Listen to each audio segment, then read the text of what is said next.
Hihintayin mo pa bang dumating ang bagong araw bago ka pa gumising, mag-inat ng butot gumalaw? Hihintayin mo pa ba na ang agos ng oras ay pumanaw bago ka pa tumayo at kumilos upang abutin ang mga pangarap na akala mo'y hindi mo na matatanaw?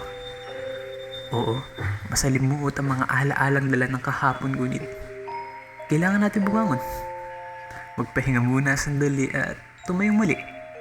Huminto ng panandalian at ituloy ulit ang laban.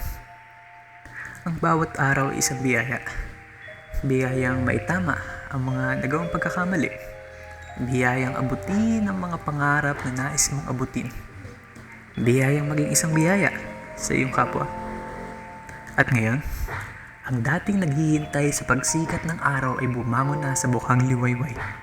Naghahangad na sa bagong yugto ng kanyang paglalakbay ay may bagong makikilala, matututunan at matutulungan. Kaya't gumising ka na at hindi hintay ka pa ng iyong sarili. Bukas makalawa. Kukurukuku.